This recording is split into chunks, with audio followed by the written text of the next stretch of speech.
Hi everyone, this is Neil with Rock Our World. I'm going to call this one 3 Days of Darkness, not just to get a whole bunch of views. That's not my purpose at all, but I'm kind of looking at a brewing debate and kind of a knee-jerk reaction to Linda Courtney's 5-page message that she received from the Lord. So this morning I was a little disappointed that Lisa made some negative comments, and they were her own feelings, of course, and expressing how it brought fear up in her. And the odd thing to me was that dear Lisa, I think the same day, or was it one day apart, she relayed a message from Miss Sophie that was way scarier than the preparation points for 3 Days of Darkness. And the scary one was persecution and war. Anyway, she's right. We don't need to. We don't want to be in fear, and God is His encouragement is that we don't walk in fear, and our trust in Him. He's going to look after us. Is the whole thing we're after.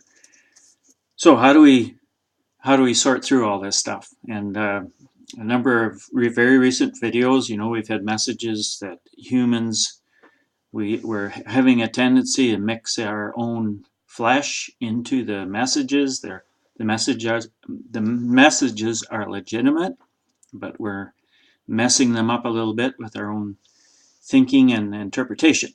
So I'm just going to make a couple of comments, and hopefully I'm not dissing on Lisa or anybody. And Linda Courtney, I just feel her approach was very, very sincere. And sure, the devil can talk to us and convince us of this and that and everything. But do we really think if we take a poll and send around what do they call a list of people to sign up, we can get God to change His course? Whatever God's going to do, He's going to do. He decided what He was going to do before He even started, 6,000 years ago, and He probably took quite a long time to think it through and get it perfect.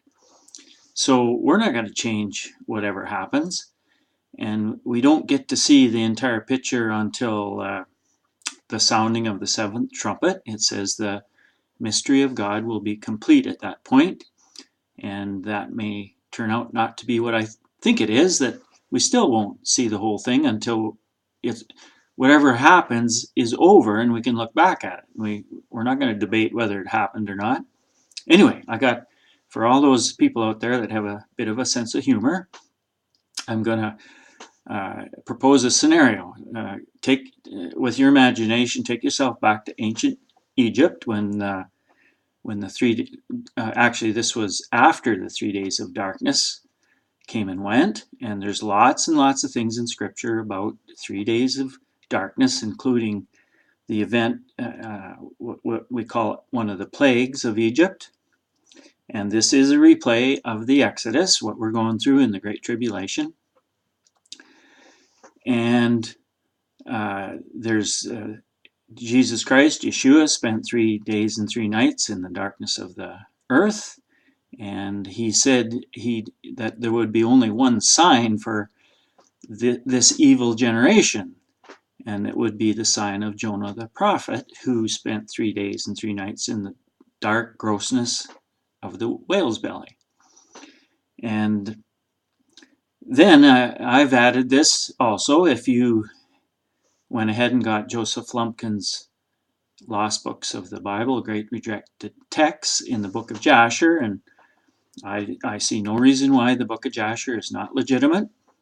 It's referred to in what we call our scriptures a number of times, and it describes the 3 days of darkness as it was so intensely dark, and it was absolutely no light.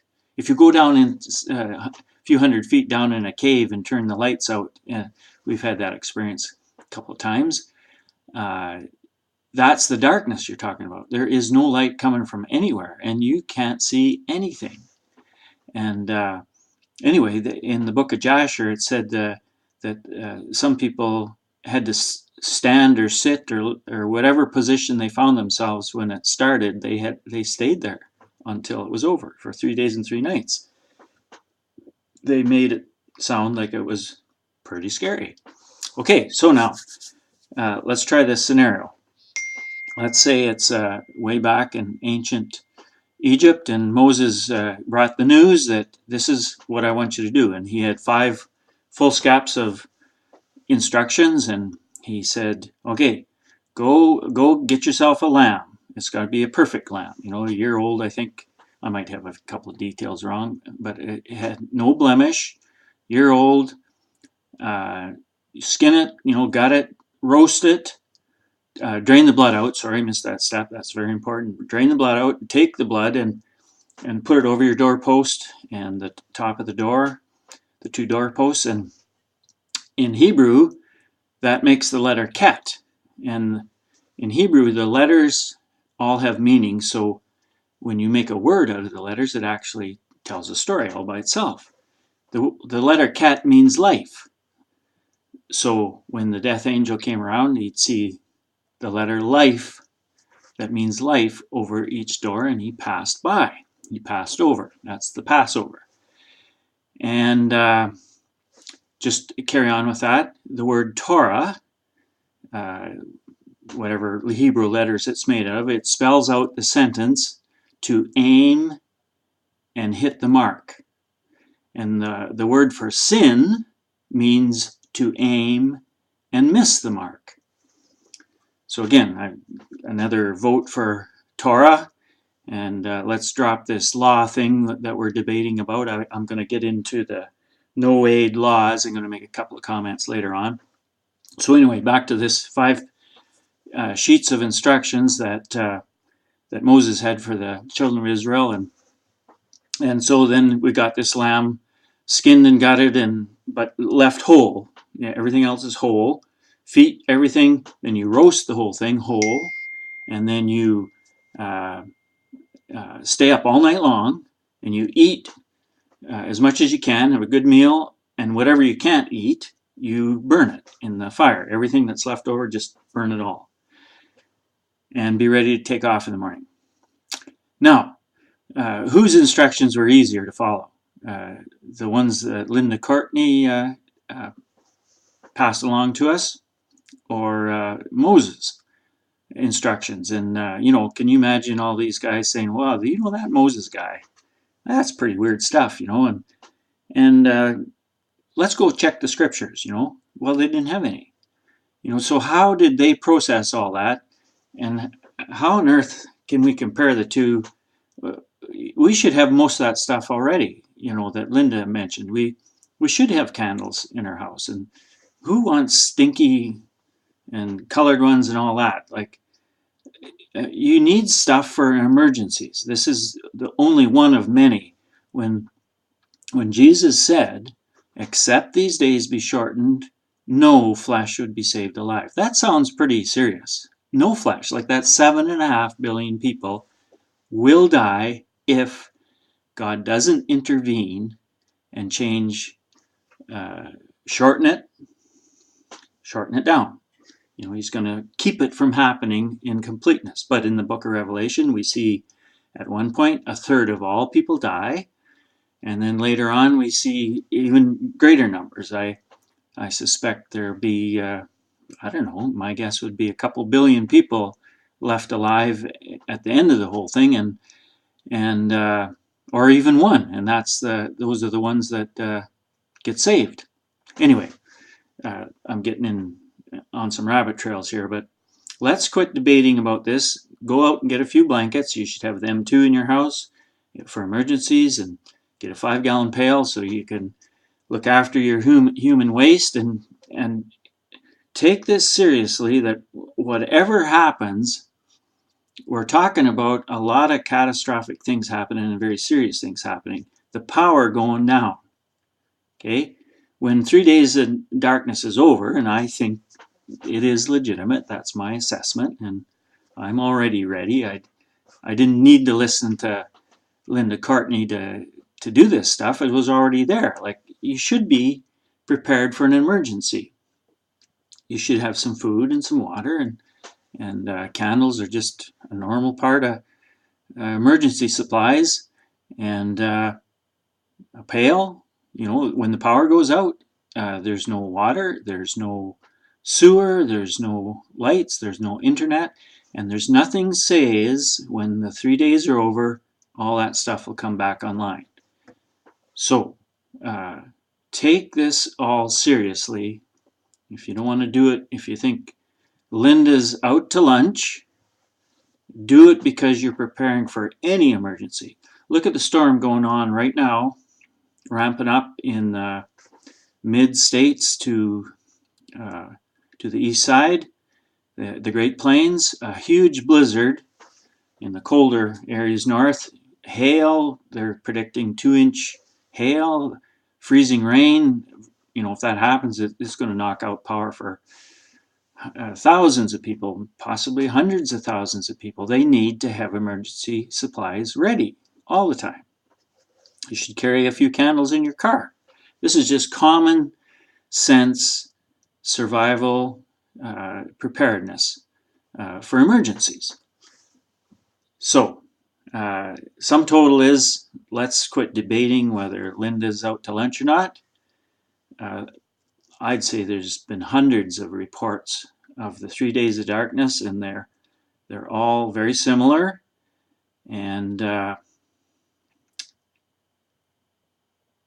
okay, I'm going to quickly jump to a couple other subjects. I really wanted to call this episode, I wanted to call it Warning. The crash of 2019 is just about here. It's time to build the safe havens. Now, switch gears here a little bit. Lois Vogel-Sharp gives the most information of all the prophets that I've pointed you towards about the safe places and about the coming crash. And it's already in motion. If you're a good guy to listen to a little bit is AMTV. Christopher Green has a lot of knowledge in the workings of the monetary system, of the markets, of how the whole thing's been built, and he's compared it to or lots of people have, to a balloon. They've blown and blown and blown it up, and it's going to explode. Our economy is running on nothing. It's just the money's worth nothing, and as soon as China, Russia, India, a number of Asian countries, they're all ready to drop the US dollar. They've got their own electronic monetary system in place, sort of like the Bitcoin idea. When they drop the American dollar will just keep crashing right down.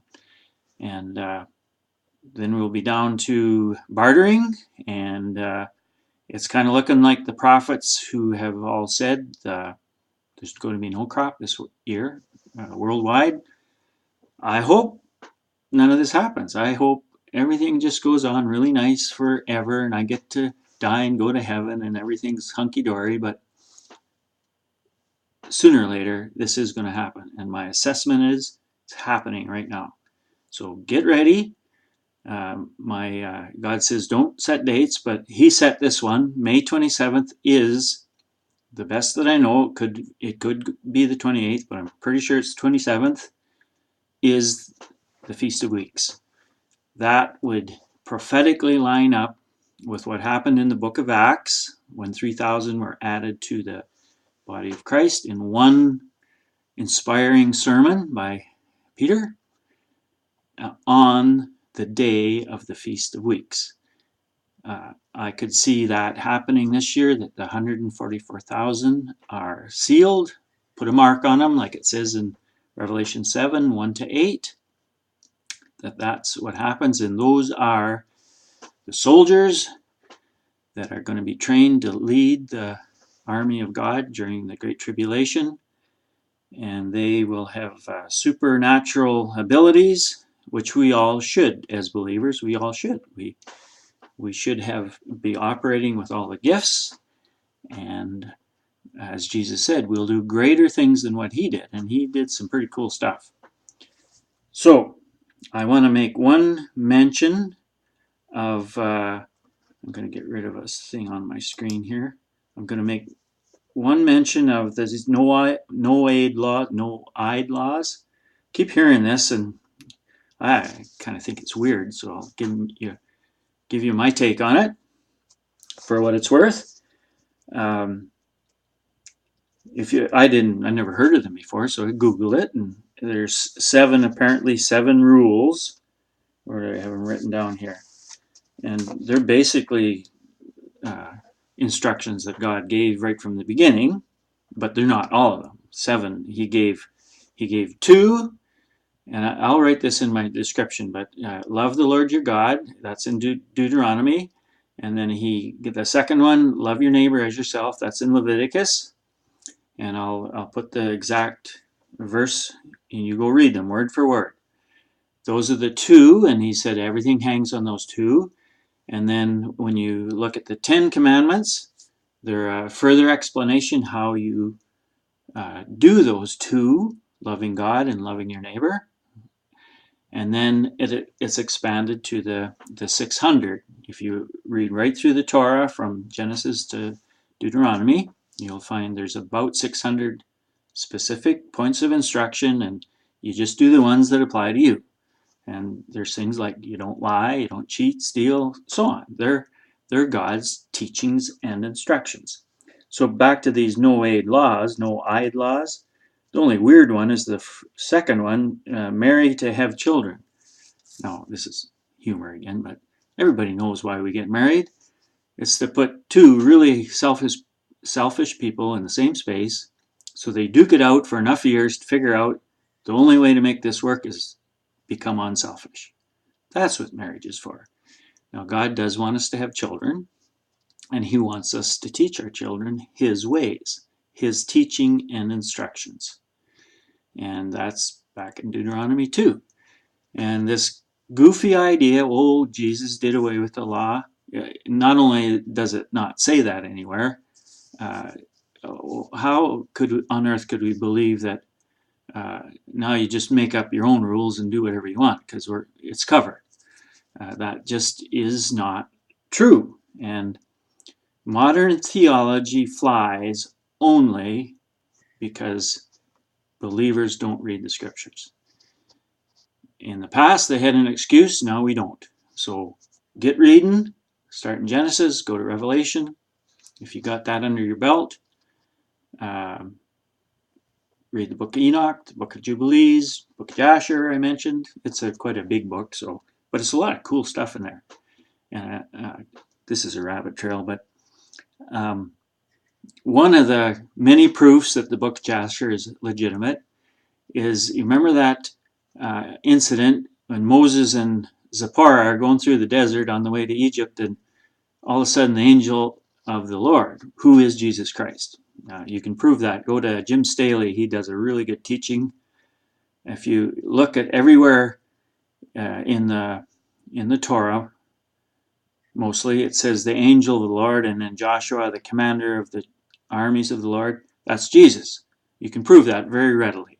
It shouldn't say angel, it should say messenger, and it's the same word in Hebrew. It can be either translated messenger or angel. So anyway, the messenger of the Father is Jesus Christ. So that was Jesus stopped Moses, and he was about to kill him, and Zipporah stepped in and saved his butt. And anyway, in the Book of Jasher explains the rest of the story, because it doesn't make any sense in our Torah. If you read in the account in wherever it is, in Exodus, it doesn't make any sense. But when you add the rest of the details of the story, what happened is God had told Moses to circumcise his son when he was born. And here his son, I think, was 12 already. So he had not got around to it for 12 years. And it was because his father-in-law, Jethro, didn't want him to. He's a pagan, right? The pagans don't like this stuff. So anyway, the Lord had waited patiently for 12 years, and he couldn't take Moses to Egypt as a disobedient servant. So, and he really wasn't going to kill him. He knew Zipporah would step in and save his butt. So Zipporah knew the whole story. She knew that, how our wives are good at this. You remember you should have done that a long time ago. And she went ahead and circumcised the oldest son. The second one they did. I don't know why Moses fell short on this, but anyway, that's the rest of the story. I mean, there's all kinds of ways to prove, um, these books that we maybe never even heard of. The Book of Jasher is legitimate, and I referred to how it gave a lot more details on the 3 days of darkness. Anyway, these no-aid laws, no-wide laws. This is my guess that when the beast power comes into existence and they take over the world, and there's martial law, there's foreign troops, you got UN troops, you got all kinds of stuff going on. We have predictions from the prophets that Russia and China will be conquering the US and it'll be occupied nation. I'm going to give, I think maybe my next episode or the one after, I'm going to take a shot at speculation, how it all unfolds, the whole 50 years. Because now we got more information from Senior van Rensburg, a prophet that lived at the turn of the century, and hundreds of his prophecies were dead on accurate. So he was definitely a legitimate prophet, but he had a lot of prophecies about World War III. Anyway, let's back up here to these no-wide laws.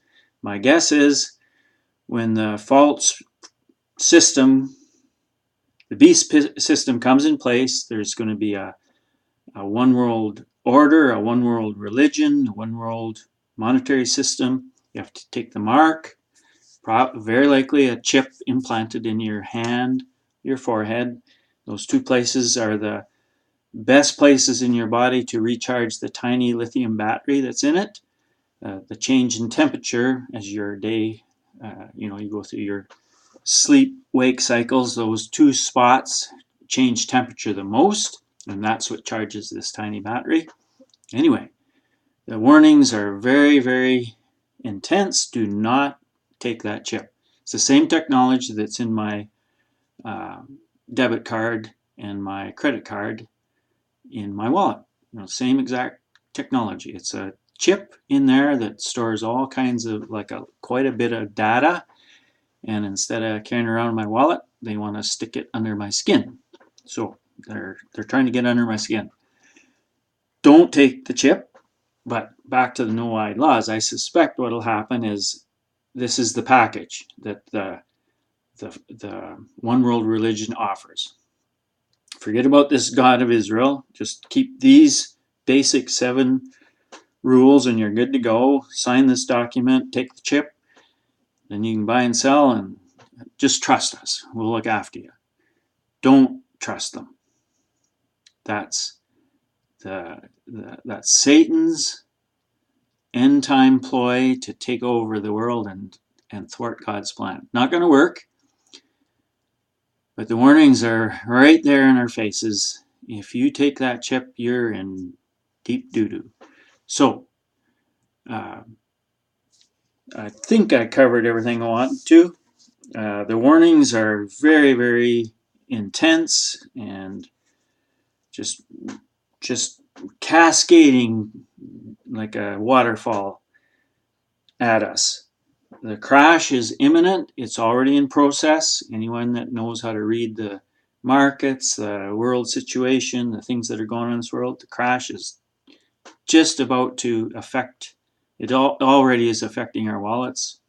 Prices are going nuts. And these places of safety are being built. I feel our farm is one of them, and there's already indication people are coming with potential assets to help. And